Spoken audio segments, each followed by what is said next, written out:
Alors ouais, ils se mobilisent plus que jamais, enfin ça il n'y a pas de doute, les derniers chiffres du bénévolat le montrent bien.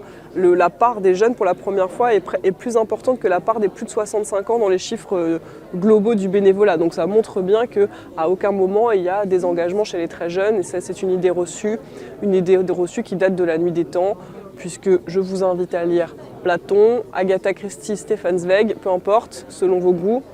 Et vous verrez à chaque fois, il y a toujours question d'une jeunesse qui ne serait pas assez engagée, qui serait distante, qui serait désintéressée de la chose publique, qui ne serait pas obéissante, respectueuse, etc., etc. C'est comme ça, la question c'est pourquoi.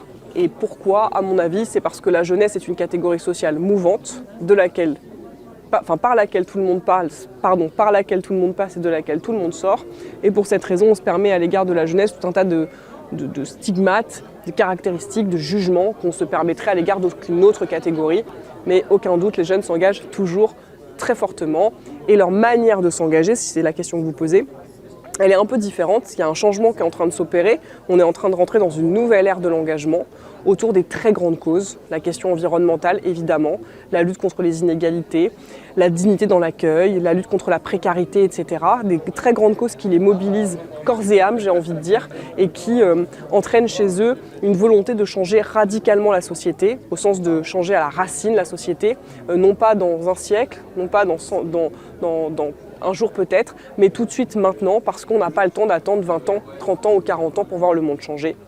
Et en ça, c'est extrêmement intéressant parce qu'ils ont un discours qui articule les causes. Donc ils ne pensent pas lutte contre les inégalités sans penser transition écologique, ils ne pensent pas le tout sans penser démocratie. Et en ça, c'est extrêmement enthousiasmant, porteur de solutions, porteur d'espoir.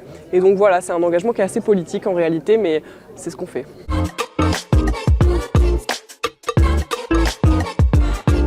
Ouais, ça c'est la différence notable avec les générations précédentes, parce que chaque génération a l'impression qu'elle vit le combat du siècle, et en réalité sans doute un peu. La différence avec cette génération, c'est que pour la première fois, l'urgence écologique est là. Enfin, pour la première fois, en tout cas, l'urgence écologique est bien conscientisée par toutes et tous. Ce qui est vrai pour tout le monde, hein. L'urgence écologique, elle est sur ma tête à moi, elle est sur la tête de tout le monde. La différence fondamentale, c'est que moi, je suis amenée à vieillir dans un monde en crise. J'ai pas grandi dans ce monde-là.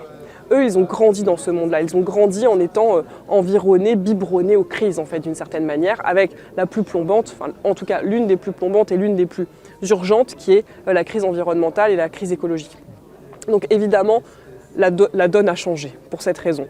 Et donc, souvent, leur discours d'engagé, il est non pas critique vis-à-vis des institutions, c'est pas ça. Ils cherchent pas forcément à créer un rapport de force avec les institutions.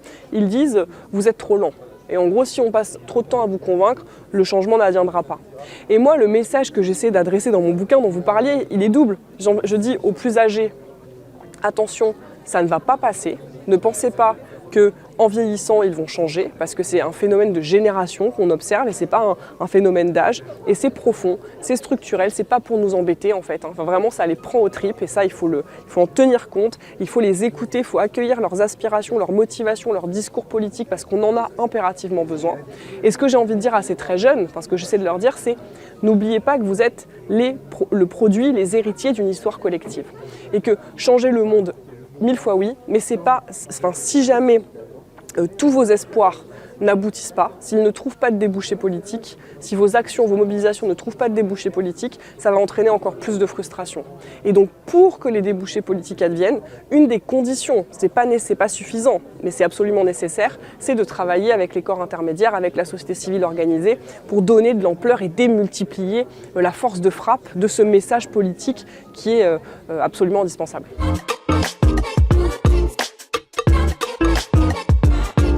Ah oui, le monde associatif est toujours adapté par définition parce que c'est un des modèles les plus agiles qu'on ait. Enfin, c'est ça qui fait sa force, hein. La puissance du modèle associatif, c'est qu'à part être au moins deux et avoir un objet défini, on fait un peu ce qu'on veut. Donc c'est génial, c'est une grande loi de liberté, c'est une des lois les plus puissantes de notre République et il faut qu'on la défende à tout prix. Donc il n'y a pas de doute sur le fait que nos modèles et nos formats sont adaptés. En tout cas, ce sont, je crois, les plus adaptés. Après, ça ne veut pas dire que ce qu'ils nous renvoient ne nous percute pas un peu. Par exemple, quand les très jeunes posent la question de l'exemplarité, forcément ça nous percute. Et ce qu'ils nous disent, c'est pas « soyez parfaits », parce que la perfection, elle n'existe pas. Ce qu'ils nous disent, c'est « soyez cohérents ». Et ils ont raison. Quand on a des grands discours sur la transition écologique, mais qu'on a des pratiques dissonantes, ça ne se comprend pas. Quand on a des grands discours sur l'égalité entre les femmes et les hommes et qu'on a des gouvernances qui sont hyper masculines, c'est pas normal, etc., etc., etc. Donc en fait, la question qui se pose à nous, c'est la question de la cohérence et la question de l'exemplarité. Autrement dit, on doit incarner les valeurs qu'on défend, ça c'est certain, et puis on doit partager le pouvoir.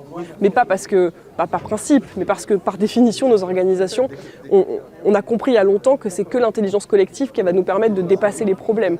Et donc, concentrer le pouvoir entre les mains de quelques-uns n'est jamais, jamais la bonne réponse.